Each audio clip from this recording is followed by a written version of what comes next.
Olá, queridos, graça e paz. Dando seguimento ao nosso Panorâmica 66, a Bíblia ao alcance de todos, hoje abordaremos o quarto livro do Pentateuco escrito por Moisés, que é Números. Título este que é devido aos dois censos do povo israelita mencionados no texto. O primeiro foi efetuado após a saída do Egito no começo do segundo ano de sua peregrinação no deserto, no capítulo 1. E o segundo, 39 anos mais tarde, imediatamente antes que a nova geração de Israel penetrasse em Canaã, capítulo 26. Ao contrário dos três primeiros livros do Pentateuco que receberam seus nomes da Septuaginta, Números tem seu título oriundo da Latina Vulgata, tradução da Bíblia para o latim feita por Jerônimo a pedido do Papa Dámaso I. Ela foi escrita entre o fim do século IV e início do século V. Jerônimo nasceu na província romana da Dalmácia por volta de 347 d.C., por incrível que pareça, 20 anos depois do Concílio de Nicéia. Vejamos então os títulos para Números. Na Latina Vulgata, Números é traduzido por Numeri. Na Septuaginta é Aritmoi. E na Torá, o nome original no hebraico é a primeira palavra do primeiro verso, Bamidbar, que significa no deserto ou no ermo. No original ficaria assim, não repare meu hebraico. Bamidbar Moshe El Yavé Vaidaber Lachodesh Bishat Moed Biohel Sinai Meretz Letzetan Hashenit Bashaná Hasheni Lemor Mitzraim, que traduzido é: falou mais o Senhor a Moisés no deserto do Sinai, na tenda da congregação, no primeiro dia do segundo mês, no segundo ano da sua saída da terra do Egito. Números capítulo 1, verso 1. Com relação ao contexto histórico, Números apresenta acontecimentos incríveis relacionados à forma com que o povo no deserto encarou as adversidades e as turbulências no trajeto para a Terra Prometida. Uma viagem que poderia ter sido feita em pelo menos 11 dias, foi transformada em 40 anos de peregrinação totalmente pedagógica. Olhando no mapa, vemos que o Sinai ocupa uma península de apenas 200 quilômetros de largura. A estrada que liga o norte do Egito a Israel pode ser percorrida em mais ou menos 2 horas e meia de carro. Dá para ir e voltar no mesmo dia. A pergunta então é: por que o povo demorou tanto para chegar? O capítulo 13 de Números marca o ponto culminante de toda a viagem através do deserto. Israel revelou que ainda não estava devidamente preparada para entrar em Canaã, e uma geração inteira destinava-se a morrer no deserto. A despeito de todas as evidências concedidas por Deus, a incredulidade, o espírito de murmuração, a rebeldia e a desobediência fizeram com que o povo pagasse um alto e doloroso preço no deserto.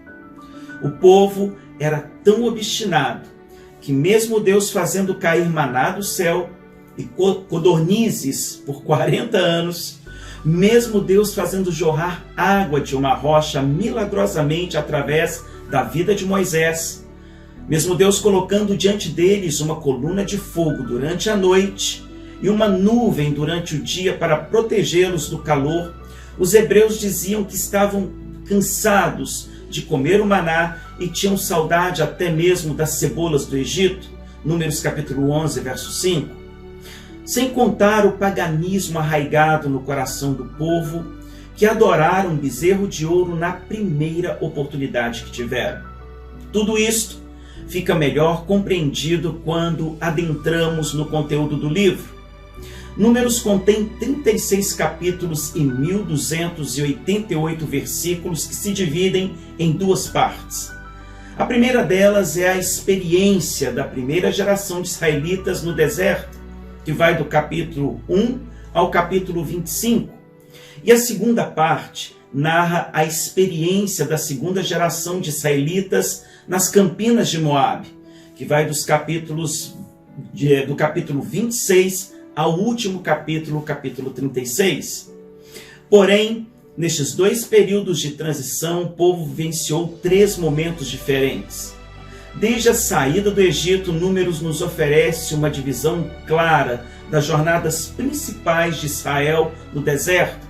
Por exemplo, dos capítulos de 1 a 10, o povo se estabelece no deserto do Sinai, onde serão preparados para a jornada. Foi no deserto do Sinai que o Senhor firmou a aliança mosaica com Israel. Êxodo no capítulo 19, do capítulo 19 ao 24. Números começa sua narrativa no 2º ano, no 14º mês, 377 dias depois da saída de Israel do Egito. O tabernáculo havia sido erigido há apenas um mês. Êxodo capítulo 40, verso 17. Foi dali que Deus deu a ordem a Moisés para convocar todo o povo e fazer o primeiro censo dos homens acima de 20 anos de idade, com exceção, claro, da tribo de Levi. O propósito deste censo era formar uma lista de homens aptos para a guerra, com a intenção de invadir a terra de Canaã. Aqui vemos também a primeira mudança no formato das tribos de Israel. Eu gostaria de abrir uma pequena janela aqui para conhecermos um pouco mais sobre este assunto. As 12 tribos foi o nome dado às unidades tribais patriarcais do antigo povo de Israel. Elas nascem do casamento de Jacó com suas respectivas esposas, Lia, Raquel e suas concubinas ou criadas, Bilá, que servia a Raquel, e Zilpa, que servia a Lia. Na ordem genealógica ficaria assim: Lia gerou 5 filhos, que são eles: Rubem, o primogênito de Jacó, o segundo foi Simeão, o terceiro Levi, o quarto Judá, e o 9º filho foi Issacar, e o 10º Zebulon. Zilpa, a criada de Lia, gerou a Gade e a Azer, o 7º e o 8º filho. Por ser Raquel ainda estéril, neste período, Jacó gerou 2 filhos com sua criada Bilá, que são eles, Dan e Naftali, seu 5º e 6º filho. E finalmente Raquel, que milagrosamente gerou a José e a Benjamim, que são o 11º e o 12º filho de Jacó. Na ordem ficaria assim: Rubem, o primogênito, Simeão, Levi, Judá, Dan, Naftali, Gade, Azer, Issacar, Zebulon, José e Benjamim. Foi após a saída do povo de Israel do Egito que o Senhor designou a separação da tribo de Levi para servi-lo no sacerdócio. E justamente por terem esta missão, sacerdotes e levitas não teriam um local específico na terra prometida. Isso fica melhor entendido em Josué capítulo 13, no verso 14. Ao invés, eles morariam nas várias cidades espalhadas por todo o território de Israel. A tribo de José foi dividida em 2 partes. Jacó adotou os 2 filhos de José, Efraim e Manassés, essencialmente dando a José uma porção dupla por sua fidelidade em salvar o povo da fome, os levando para a terra do Egito. Gênesis capítulo 47, dos versos de 11 a 12. Inclusive, em alguns lugares nas Escrituras, a tribo de Efraim é mencionada como a tribo de José, Números capítulo 1, verso 32. Dos capítulos de 1 a 4, temos o registro do primeiro censo, onde as tribos juntas somaram 603.550 homens acima de 20 anos aptos para a guerra. Este número, combinado com os 22.000 levitas acima de 1 mês de idade, Números 3:39, perfaz um total da população de mais de 2 milhões de israelitas. Nessa primeira seção fica definido onde as tribos deveriam estar localizadas. Todas elas usavam uma espécie de estandarte segundo as insígnias das casas de seus pais, Números capítulo 2, dos versos de 1 a 2. Dos capítulos de 5 a 6 é tratado sobre as leis sociais e religiosas. No capítulo 9 é celebrada a segunda Páscoa, trazendo à memória do povo o livramento que eles tiveram na terra do Egito. Aqui também, queridos, temos a oportunidade de contemplar a glória de Deus vista sobre o tabernáculo. Em Números capítulo 9, dos versos de 15 a 17, temos este relato esplêndido. Olha só o que diz. E no dia em que foi levantado o tabernáculo, a nuvem cobriu o tabernáculo sobre a tenda do testemunho. E à tarde estava sobre o tabernáculo como uma aparência de fogo até a manhã. Assim era de contínuo. A nuvem o cobria e de noite havia aparência de fogo. Mas sempre que a nuvem se alçava de sobre a tenda, os filhos de Israel partiam. E no lugar onde a nuvem parava, ali os filhos de Israel se acampavam. O tabernáculo, ou Mishkan, era o lugar onde Deus escolheu para manifestar sua presença de glória no meio de seu povo. Ele era portátil, o que tornava fácil sua locomoção na peregrinação do povo. Ele foi o precursor do templo, que viria a ser construído aproximadamente 300 anos mais tarde pelo rei Salomão. Deus deu ordem a Moisés as instruções detalhadas de como ele deveria ser construído. Êxodo do capítulo 25 ao 40. O tabernáculo se tornou o centro da comunidade israelita. Quando eles acampavam, o lugar do acampamento de cada tribo era determinado pela localização do tabernáculo. Os levitas ficavam em volta do tabernáculo e as famílias de Moisés e de Arão sempre acampavam ao leste, na frente da entrada. Mesmo na mudança, o tabernáculo permanecia central, com 6 tribos na frente, 6 tribos seguindo atrás. Na segunda parte dos capítulos de 10 a 19, o povo então é conduzido do deserto do Sinai para Cades Barneia, onde percorrerá a primeira etapa da jornada. E é aqui que o povo começa com uma série de reclamações, uma série de murmurações e pecados contra Deus. Um espírito de inveja, de rebelião, fofocas, intrigas e o desejo de matar principalmente Moisés e Arão ficam latentes no coração dos israelitas. Em resposta à incredulidade e à obstinação do povo em desobedecer a Deus, a primeira geração vai sendo exterminada ao longo do caminho. Moisés, diante de tanta pressão e estresse, clama a Deus em diversos lamentos que são registrados ao longo do livro. No capítulo 11, 70 anciãos são escolhidos para ajudá-lo na jornada. No capítulo 12, como se não bastasse, Miriam e Arão também se rebelam contra Moisés. A ira do Senhor se acende contra eles e Miriam é acometida pela lepra durante 7 dias. Dos capítulos de 13 a 14 é narrado o clímax do livro. Aqui, 12 homens são enviados para espiarem a terra de Canaã, Números capítulo 13, dos versos de 1 a 12. Dentre as tribos foram escolhidos 12 homens: Samuá, Safate, Calebe, Gigeal, Josué, Paute, Gadiel, Gade, Amiel, Setur, Nabi e Jeuel. É aqui também que temos a primeira dica bíblica de quanto tempo os espias gastaram para irem à terra prometida e voltarem, contando também, claro, o tempo de missão investidos ali. Em Números capítulo 13, dos versos de 25 a 26, temos o seguinte registro. Olha só.